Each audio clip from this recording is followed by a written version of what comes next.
Yo había pasado unos procesos en días anteriores y, y a mi vida llegó una palabra de parte del Espíritu en el cual me quería hacer entender o indagar un poquito más acerca de la fe.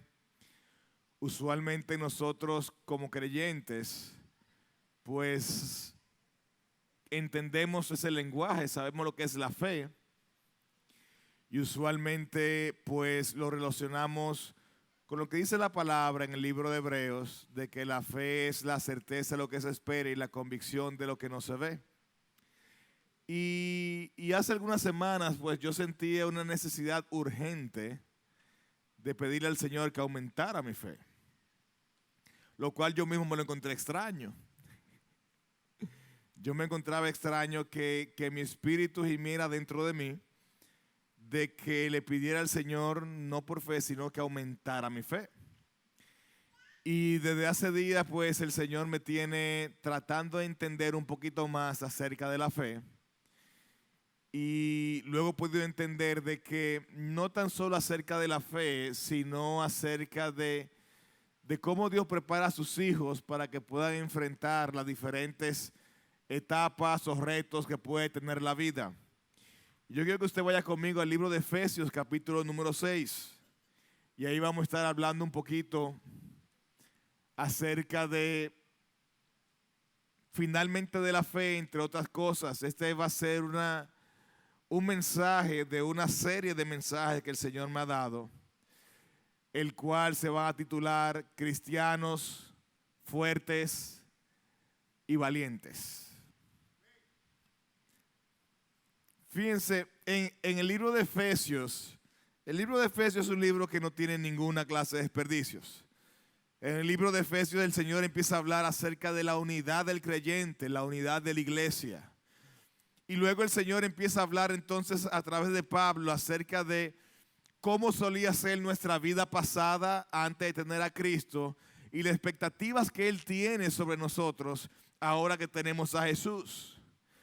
Empieza a hablar acerca de lo que era la vida pasada, lo que eran nuestros comportamientos en la vida pasada, nuestros malos hábitos de la vida pasada, qué es lo que nos corresponde a nosotros como creyentes ahora en Cristo Jesús.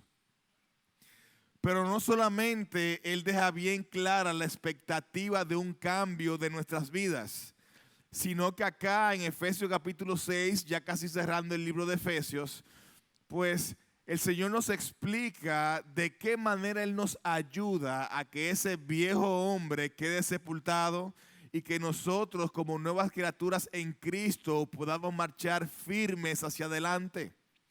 Muchas veces nosotros como cristianos llegamos a caer hasta en un proceso de letanía, tristeza y depresión, porque muchas veces cuando enfrentamos la vida cristiana en nuestras propias fuerzas, sucumbimos. Cuando usted trata de enfrentar lo espiritual en lo carnal, usted va a fracasar. Y si usted trata de vivir la vida cristiana en tus propias fuerzas humanas, vas a perder. Porque la vida cristiana no es una vida que se vive carnalmente, aunque estemos en la carne. Es una vida que es empoderada y alimentada por lo espiritual que viene del cielo. Entonces aquí en Efesios capítulo 6, el Señor nos empieza a hablar acerca de la armadura del soldado de Cristo. Las herramientas, las armas que un hijo de Dios tiene para poder enfrentar, caminar y ser victorioso en su vida cristiana. Y usualmente nosotros le pasamos por encima esto que está aquí y no profundizamos en qué Dios nos quiere decir con esto. Y déjeme decirle que es de gran inteligencia de nosotros profundizar en ellas porque está diciendo que es nuestra armadura que viene de Dios. Usted no puede ir a la guerra si no tiene arma. Si no, le va a pasar como el camarón. Camarón que se duerme a 400 la libra en el súper. Entonces, el cristiano que no entiende su armadura, que no entiende cómo va a enfrentar la vida cristiana, es como el camarón que se duerme. Y usted ve que entonces ahí viene lo que dice Santiago. Estamos como la ola del mar, fluctuoso. Un día en victoria, un día llevándonos quien no nos trajo. Otro día más o menos, otro día luchando. Otro día cabizbajo, otro día emocional. Y ese es el detalle, que la vida cristiana no es una vida emocional, es una vida espiritual. Entonces, cuando nosotros aprendemos a alimentarnos de lo espiritual va a influenciar de buena manera lo físico, lo emocional y lo psíquico. Usted va a tener una manera de pensar diferente. ¿Por qué? Porque usted va a tener una moral y una confianza diferente. Su cuerpo se va a sentir mejor. ¿Por qué? Porque si usted no tiene preocupaciones, o si usted sabe dónde llevar sus preocupaciones, usted no va a tener tensión dentro de su vida. No es que no va a tener momentos difíciles. Pablo estaba encadenado, con los pies atrapaditos, en una cárcel, en el cepo, mas sin embargo, en vez de estar preocupado, cantaba cánticos e himnos espirituales. Eso se llama gozo y paz. Entonces no es que no vamos a tener situaciones, sino que vamos a saber lidiar con ellas. Y aquí yo te quiero hablar de las diferentes herramientas que el Señor nos ha dejado, y hoy simplemente voy a hablar de una de ellas. Y dice Efesios capítulo 6, versículo 10 en adelante, la armadura de Dios. Por lo demás, hermanos míos, fortaleceos en el Señor y en el poder de su fuerza. Algo muy clave ahí, con nuestra fuerza no vamos a vencer. Dice, descansa en el poder de la fuerza del Señor y esa te fortalecerá. Versículo 2, dice, 11, dice, vestíos de toda armadura de Dios. ¿De cuántas? De toda armadura de Dios, para que podáis estar firmes contra las acechanzas del diablo. No voy a predicar eso en este instante. Lo que sí te quiero dejar decir es que el diablo no anda caminando y de casualidad dice, ay, mira Marrancini, déjame hacerle algo a Marrancini. No. El diablo no trabaja con casualidad. El diablo ve a Marrancini y dice, es un hombre de Dios. Ese hombre no puede seguir hacia adelante en Dios. Entonces, Satanás lo que hace es que se va a las estadísticas de Marrancini. Marrancini en el 2008 hizo esto, en el 2006 aquello, en el 2004 esto. Y mira, Marrancini es débil con esto. Ah, pero mira, esto aflige a Marrancini. Mira, esto tienta a Marrancini. Entonces, le prepara un proceso, mire, a la medida mía. No, a la medida de Marrancini. Por eso habla de acechanzas, algo premeditado, algo que no es casual, algo que viene con mala fe, alevosía y acechanza.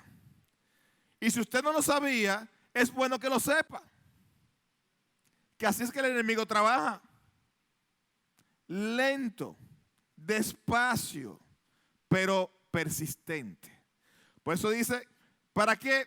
Para que podamos estar firmes contra las acechanzas del diablo. Porque no tenemos lucha contra sangre y carne, sino contra principados. Pastor, ¿y usted qué es los demonios? Bueno, lo que yo creo que ellos existen. Principados, potestades. ¿Usted qué es los pichones? Bueno, no que yo crea, es que están ahí. Dice la Biblia en Santiago que los demonios creen y tiemblan ante la presencia de Dios. Y si hubo alguien en esta tierra que tuvo que lidiar con muchos demonios, ¿se llamó quién? Jesucristo. Y Él nunca ocultó esa verdad. Porque no tenemos lucha contra sangre y carne, sino contra principados, contra potestades, contra los gobernadores de las tinieblas de este siglo, contra huestes espirituales de maldad de las regiones celestes. Por tanto, tomad toda la armadura de Dios para que podáis resistir en el día malo y habiendo acabado todo, estéis firmes. Estad pues firmes, ceñidos vuestros lomos con la verdad. En un mensaje vamos a hablar acerca de la verdad. Vamos a hablar de la justicia, que es una coraza, es decir, una protección. calzado los pies con el apresto del evangelio de la paz, y aquí sí vamos a predicar hoy, versículo 16, y sobre todo tomad el escudo de la fe, con que podéis apagar todos los dardos de fuego del maligno, y tomad el yelmo de la salvación y la espada del Espíritu, que es la palabra de Dios. Entonces fíjense que Pablo está haciendo aquí una comparación literal con lo que era la armadura de guerra que utilizaba el ser humano para ir a luchar contra un enemigo real. Un enemigo que no quería tomarse un café contigo, un enemigo que no quería jugar contigo, un enemigo que quería acabar contigo. Cuando se juntaban las legiones de los ejércitos en aquel tiempo, pues el único propósito que tenían era el de sucumbir, conquistar, derrotar y apoderarse de una porción de terreno, reino, cantidad de personas, para que fuesen esclavos de ese otro pueblo. Entonces, cuando se iban a dar estas luchas, las personas se preparaban. ¿Por qué? Porque iban a luchar en un lugar donde habían armas. Y para que estas armas no le hirieran y una vez heridos perdieran la guerra, estas personas se preparaban con armas y con unos aditamentos de defensa para poder luchar. Entonces Pablo está acudiendo a una comparación casi literal de cómo existen armaduras para protegerte físicamente, cómo existen armaduras para protegerte en la guerra espiritual que nosotros libramos. Y fíjense que aunque se ve muy sencillo y usualmente lo leemos muy rápido, sería muy oportuno poder profundizar en cada una de ellas. ¿Por qué? Porque son cosas que nosotros en algún momento u otro tenemos que ser diestros a usarla. Usted no puede salir a la calle a tener una guerra espiritual donde hay enemigos que te van a estar atacando sin un buen escudo. ¿Por qué? Porque te van a herir. Usted no puede salir por ahí a vivir su vida diaria siendo un hijo de Dios sin tener con qué atacar a su enemigo. ¿Por qué? Porque no vas a avanzar. Para usted poder ganar terreno, usted necesita hacer retroceder a su enemigo.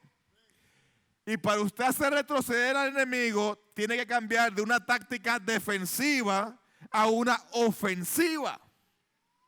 Y aquí el Señor te está diciendo que es defensivo y que es ofensivo. El versículo 16 dice de la siguiente manera. Y quiero hablar primeramente de una de las defensivas. Porque muchas veces nosotros como cristianos estamos en el medio de la batalla. Y para usted salir luego con un contraataque, usted necesita aprender a defender. Y el 16 dice: sobre todo tomad el escudo de la fe con el que podáis apagar los dardos de fuego del maligno. Y yo no sé si usted lo había visto de esta manera, pero ¿sabe usted qué es un dardo? Con un dardo no se juega a ver dónde caen las cosas. Un dardo es un aditamento el cual tiene forma de flecha, el cual se dispara a un ¿qué? A un blanco. Los dardos no se usan para tirarlo por ahí a ver a quién le cae. Un dardo se utiliza para atacar un ¿qué? Un blanco. ¿Tú sabes qué quiere decir eso?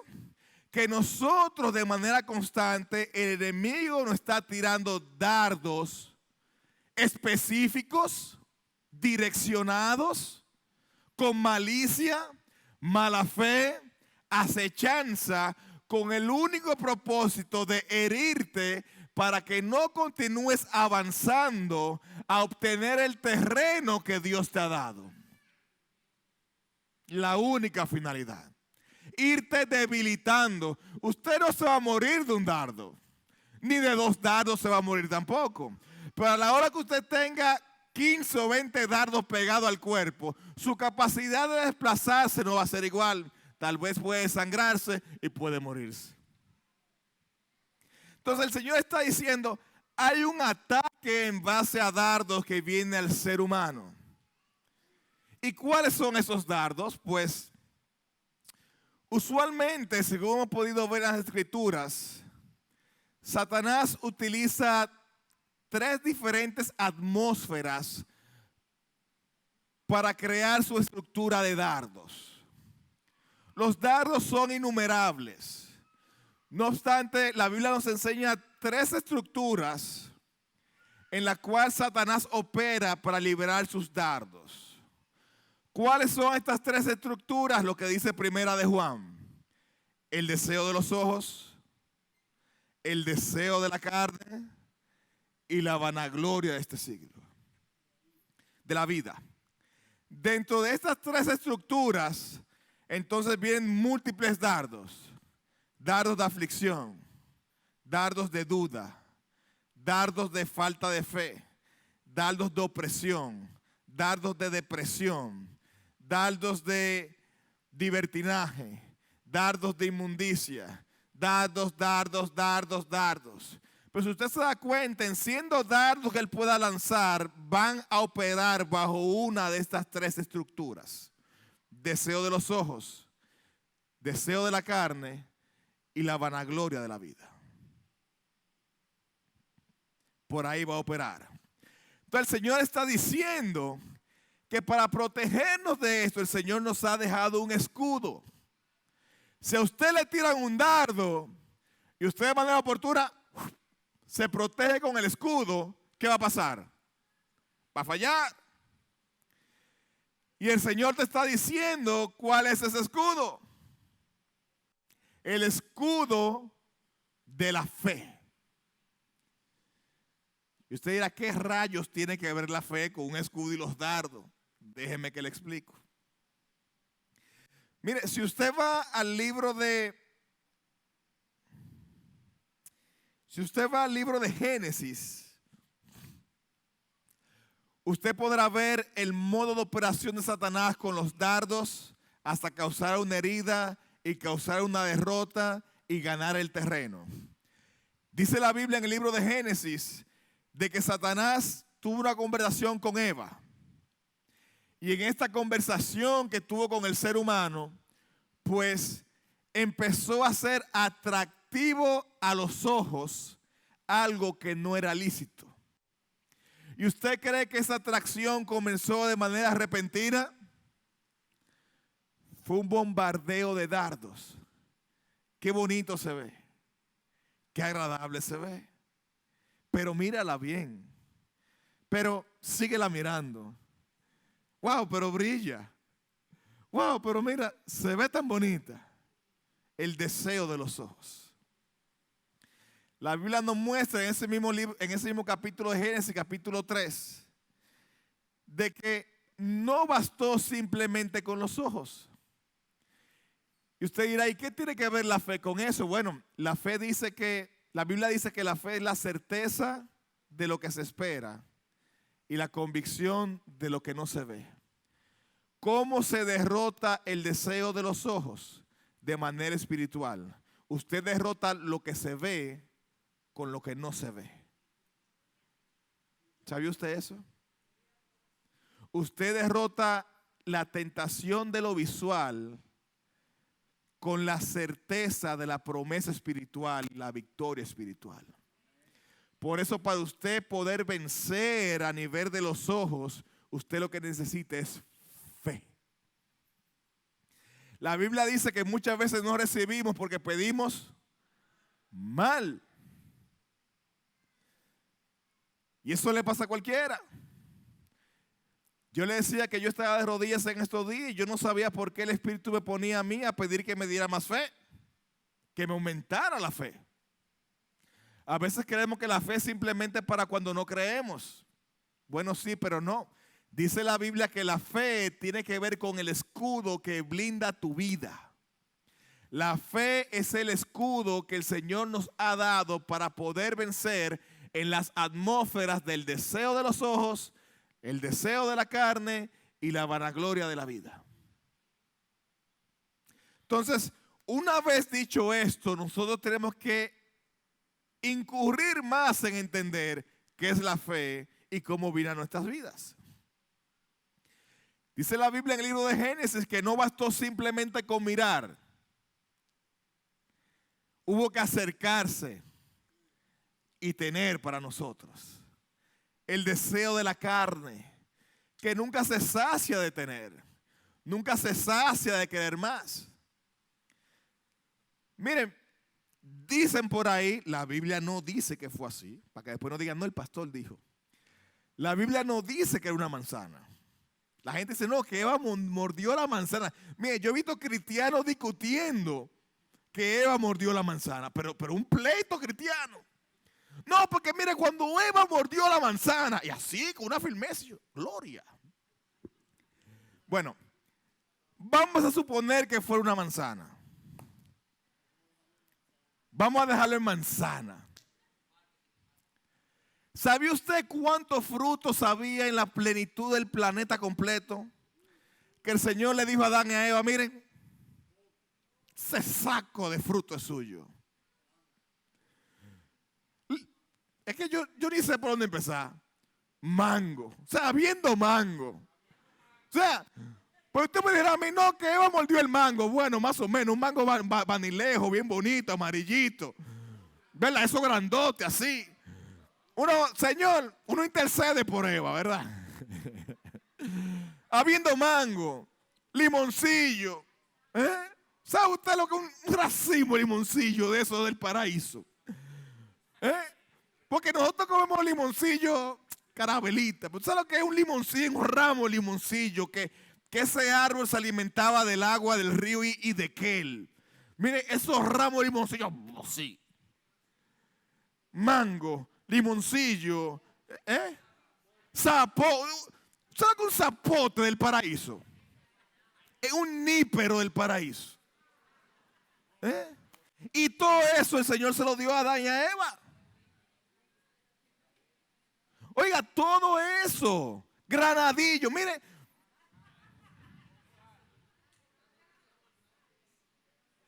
¿Sabe lo que es una batida de lechosa con una vaquita cabita ordeñada del paraíso?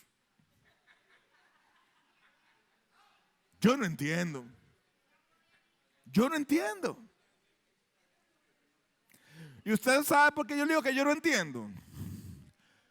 Porque entendiendo esto y todavía hoy, no hay cosa más inconformista que el ser humano. A veces hablamos muy fácil de Adán y Eva. Miremonos nosotros en el espejo. ¿De qué tanto nos quejamos? Si Dios nos ha dado tanto. El problema está que todo muchacho, teniendo limoncillo por un tubo, mango, granadillo, lechosa, manzana de oro, todo eso, el deseo de la carne estaba en la manzana. Acuérdense que le dije, yo no sé si fue manzana. Estamos hablando hipotéticamente. Hasta que la tomaron para sí. ¿Y sabe que se dieron cuenta al final? Que eso tampoco iba a llenar su vida. Pero esa visión, la toma de decisión y la ejecución vinieron operadas por una serie de dardos. De dardos. No fue uno, fue una serie. Y esa serie de dardos hubiesen evitado el efecto si hubiese visto un buen escudo de la fe que hubiese dicho, no, mi Padre Celestial nos dijo que eso nos hará daño. Pero que también utilizó Satanás como dardo para engañar a estas dos personas. La vanagloria de la vida. ¿Por qué? Mira, eso no es nada. Ya la viste, ya la agarraste. El detalle está en que el día que tú lo tomes, que tú lo comas, tú no vas a ser un simple mortal. Tú vas a ser igual que Dios. La vanagloria. El mismo modo operandis que registra Isaías capítulo 14, versículo 12 en adelante. Emerson, déjate usar el Señor. ¿Por qué Satanás fue desplazado del cielo? Satanás tiene un compromiso moral él mismo de hacerle entender a Dios de que tú eres un error. Y lo mismo que conquistó su corazón y lo hizo despreciable, es la misma estructura que él usa con nosotros. Isaías 14, hijo. Isaías 14. Isaías está después del índice y antes de la concordancia. Ok, bien. Hay que ayudarlo a veces. ¿Cómo caíste del cielo, oh lucero, hijo de la mañana? Satanás, Lucifer, no era cualquier ángel. No era cualquiera. ¿Cómo caíste del cielo, oh lucero, hijo de la mañana? Cortado fuiste por tierra, tú que debilitabas a las naciones. Próximo versículo. Tú que decías en tu corazón, subiré al cielo, en lo alto, junto a las estrellas de Dios, levantaré mi trono y en el mismo monte del testimonio sentaré a los lados del norte. ¿Seré como quién? ¿Y qué le dijo él a Adán y a Eva? Come, porque cuando comas,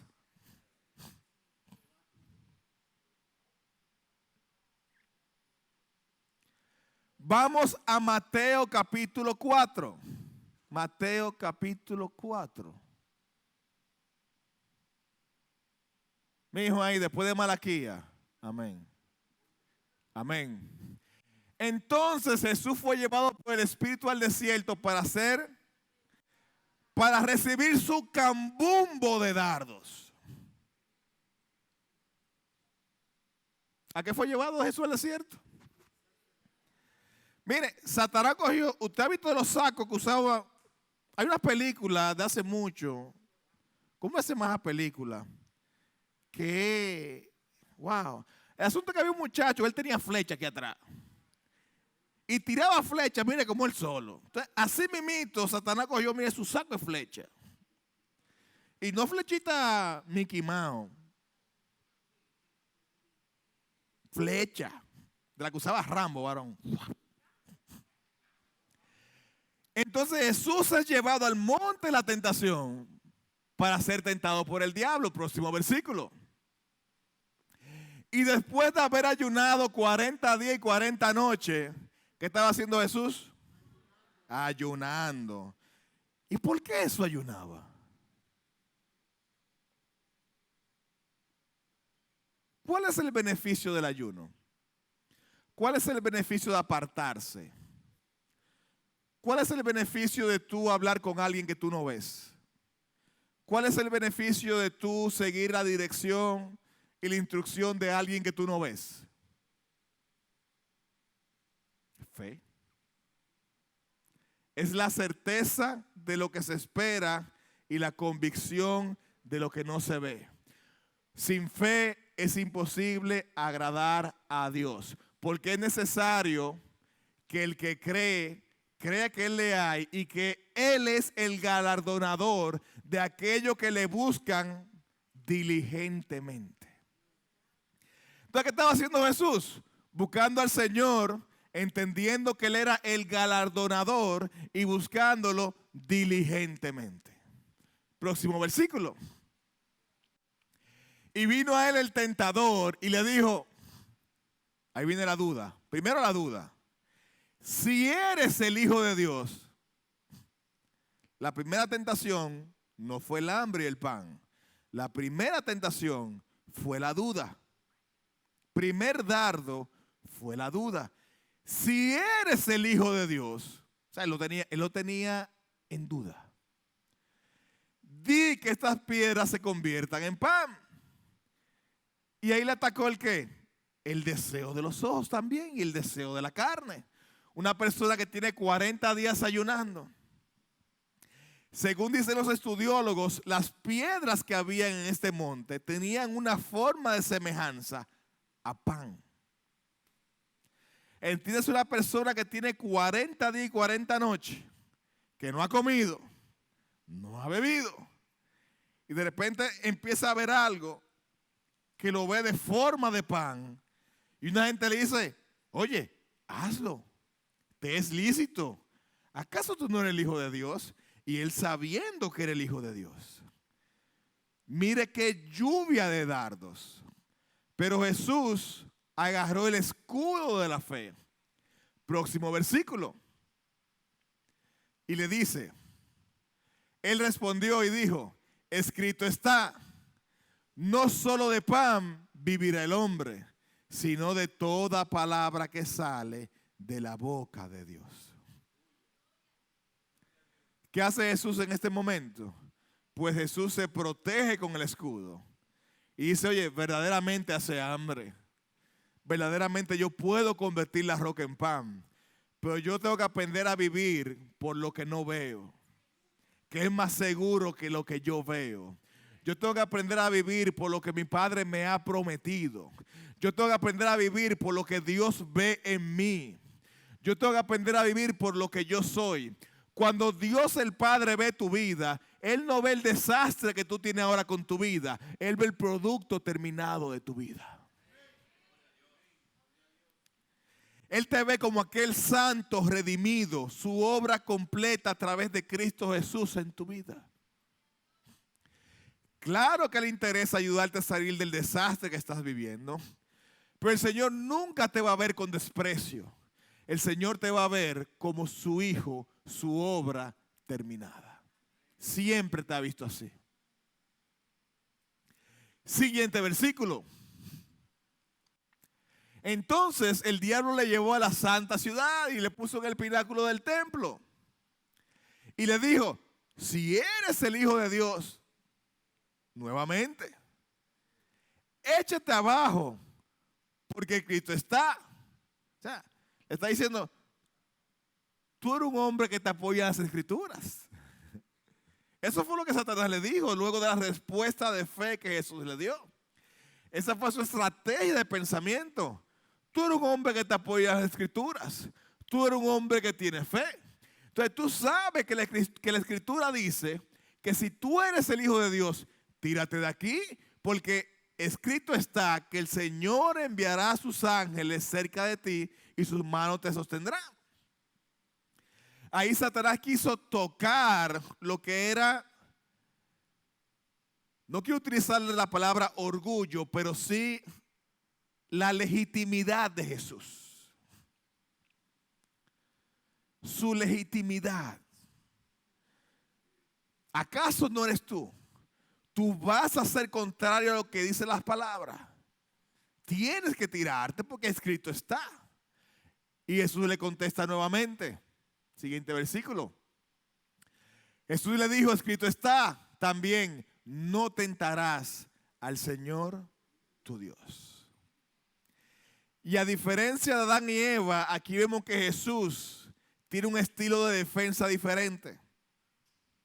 ¿Por qué es diferente el estilo de defensa de Jesús? Bueno, si usted puede ver en lo que es el diálogo, Jesús está haciendo uso de dos de las herramientas que habla Efesios capítulo 6. Él está usando lo que dice el versículo 16 y versículo 17. Jesús como hombre fortalecido, como hombre experimentado en batalla. Jesús viene el dardo, se protege con el escudo y de repente ¿qué le hace? ¡Fuap! Y le saca la espada. Efesios 6, 17, Emerson. Efesios 6, 17. Y tomad el yelmo de la salvación. Y luego vamos a hablar de eso. La salvación, la seguridad de la salvación es tu yelmo. Lo que protege tu existencia. Pero dice, y la espada del Espíritu, que es la palabra. Entonces Satanás atacaba. Jesús, ¿qué hacía? Se defendía con el escudo y después ¿qué le hacía? Haga conmigo así. Fuápete. Y volvía a Satanás otra vez. Y Jesús que hacía así. ¡Pam! Y le hacía otra vez. Suápete. Ya lleva dos. Veamos el tercero. Allá en Mateo nuevamente Emerson. Está herido ya el diablo. Tiene, mire, dos costados heridos. Mateo 4, Emerson, donde nos quedamos. 4, 4, Emerson, me parece. 4, 5. 7. 4, 7. Aleluya. Ahí está. 4, 8 ahora. Vuelve el ataque del enemigo. Dice, otra vez, le llevó el diablo a un monte muy alto y le mostró todos los reinos del mundo. Le enseñó la esencia de la vanagloria de la vida. No cualquier vanagloria, le enseñó el fundamento de la vanagloria de la vida. Le dice, oye, y le mostró muy alto y le mostró todos los reinos del mundo y la gloria de ellos. Siguiente versículo. Y le dijo, todo esto te daré si postrado me adorares. Hermano, mire, Satanás estaba herido, ¿ya se acuerdan de eso? Ya Jesucristo 2 veces le había hecho. Y Satanás le quiso mandar a Jesús aquí la que no se devuelve. Mire, si usted pudiese entender la profundidad de este dardo que Satanás le envía a Jesús. Y voy a tratar de explicárselo de manera breve. Lo primero es que es un dardo muy propio de Satanás que está fundamentado en la mentira. ¿Por qué? Porque Satanás está dando lo que no es de él. La Biblia dice que todo fue hecho para él y por él. Entonces Satanás le está ofreciendo a Jesús lo que él hizo con sus propias manos y le corresponde a él. Ahora, jurídicamente, el Señor había creado todo esto. Jesús lo hace, dice que todo fue hecho ¿por quién? Por la voz del Señor. ¿Y quién es el verbo del Señor? Entonces cuando el Señor decía, hágase tal cosa, se hacía. ¿Y quién lo hacía? El que todo fue hecho ¿por quién? Por Él y para Él. Entonces el Señor Dios pone al hombre, al ser humano, como administrador de esta tierra. Es decir, lo que es de Jesús, el Señor lo pone al hombre, a la mujer, a que lo administren. Entonces, cuando el ser humano abre las puertas al pecado, permite que lo que se le ha dado para administrar le sea quitado. Por eso la Biblia nos dice a nosotros que en estos tiempos Satanás es el príncipe ¿de qué? De esta tierra. Es el príncipe de esta tierra. La Biblia nos relata a nosotros que más hacia adelante, cuando Jesús culmina lo que es su proceso vicario, su proceso de redención, dice que Jesús desciende y recupera la llave del Hades y la muerte, las cuales habían caído sobre ¿quién? El ser humano la había traspasado a Satanás. El Señor recupera eso de manera jurídica y legal. ¿Me están siguiendo? Ok. Dice la Biblia que para que esto pudiese ser hecho real, antes de que Jesús descendiera a tomar la llave del Hades y la muerte, Él tuvo que vencer. Y tuvo que vencer en la cruz. ¿Para recuperar qué? De manera legítima y de manera jurídica lo que tú y yo habíamos perdido. ¿Me están siguiendo? Dice la Biblia en Getsemaní que cuando llegó el momento de ser apresado, ¿cómo estaba Jesús? Estaba orando, estaba con tensión. Su tensión era tal que cuando él oraba, dentro de sí salían puntos de sangre.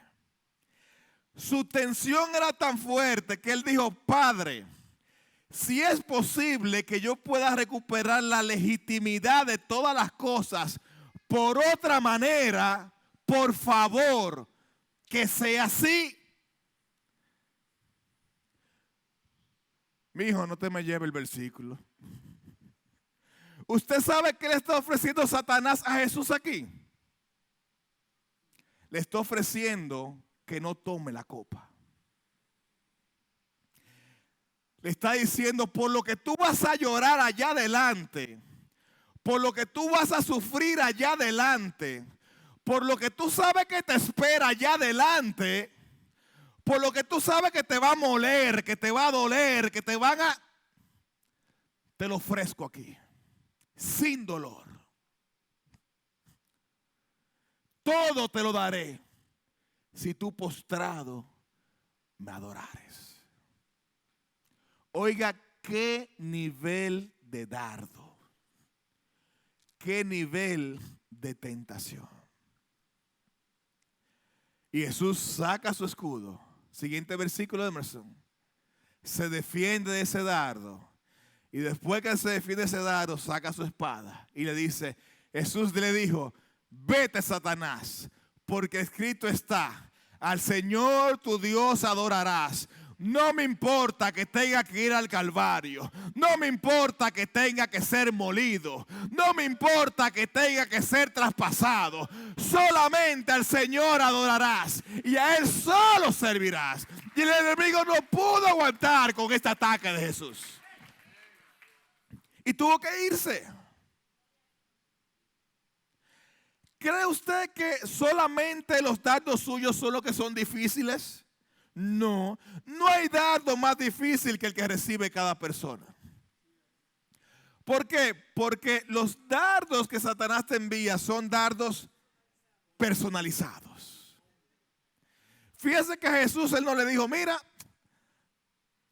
llévate esa bolsita de dinero para tu casa. Porque él sabía la estatura del hombre que era Jesús. Él le saltó con eso a Judas.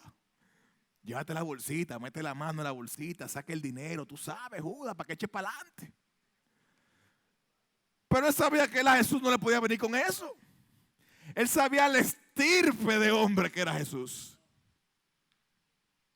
Entonces, el plan contra tu vida va a venir diseñado conforme al estirpe de hombre y de mujer que tú seas delante de Dios.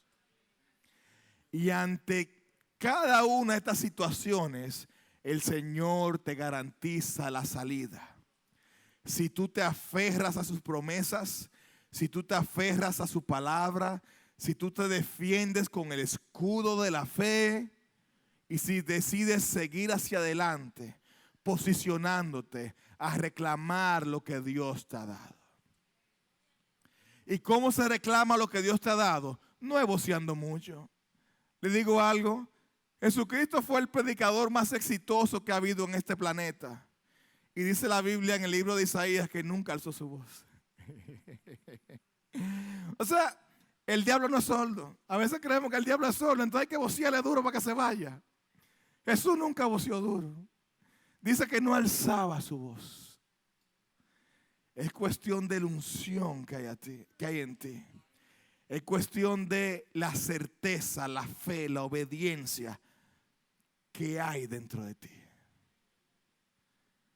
Y si usted decide a usted ponerse estas armaduras que el Señor te dejó aquí a ti y a mí, déjame decirte que no habrá diablo ni enemigo que detenga a que tú recibas la tierra que por posesión el Señor ha preparado para ti desde antes de la fundación del siglo.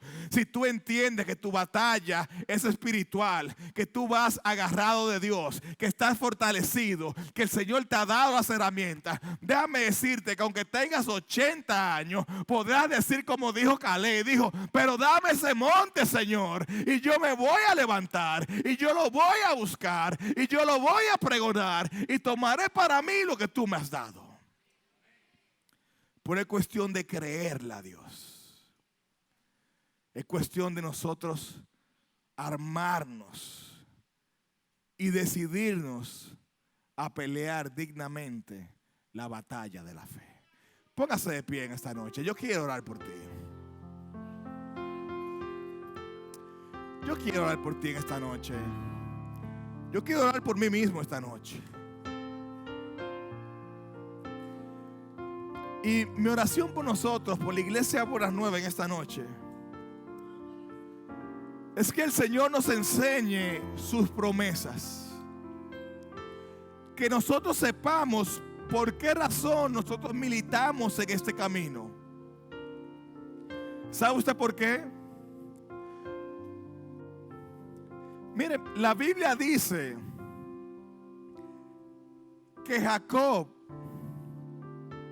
al momento de reclamar a Raquel, Labán le dijo: mira, no hay ningún problema, yo te voy a dar a Raquel, pero aparte de estos 7 años, tienes que trabajarme 7 más por ella.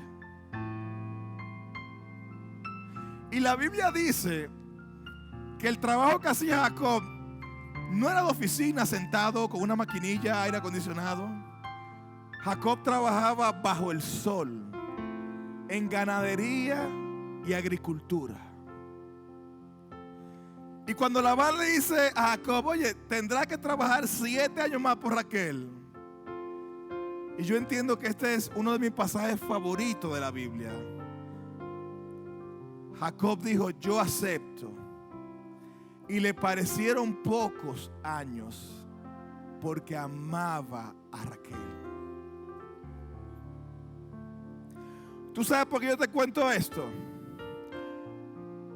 Porque cuando tú conoces la bendición que Dios tiene para ti y tú amas esa bendición, aunque tenga que ir a la cruz del Calvario, te va a parecer poco. Jesús te amó a ti. Jesús me amó a mí. Y por eso el tener que participar de la copa a él le pareció poco. Entonces, cuando sabemos a qué hemos sido llamados y que el Señor nos tiene y le amamos, por más difícil que sean las circunstancias, va a ser poco a nuestras vidas. Padre, en el nombre de Jesús, en esta noche, Señor, yo te pido de una manera muy especial que seas tú revelando o recordando, Señor, trayendo a memoria si la hemos dejado atrás, las promesas que tú tienes para nuestras vidas, Señor. Padre, que podamos amar estas promesas y luchar por ellas, Señor.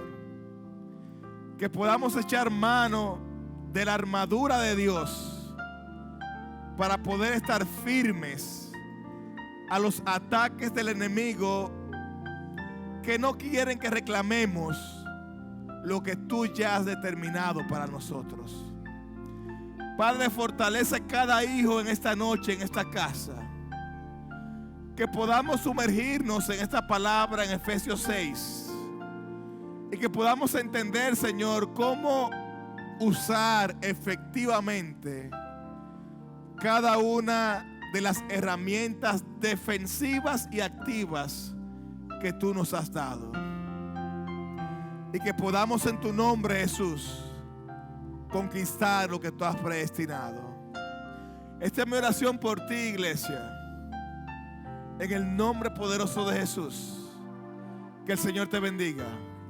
Que el Señor te guarde. Que el Señor te prospere. Que te lleve a tu hogar en paz. En el nombre de Jesús. Buenas noches. Amén.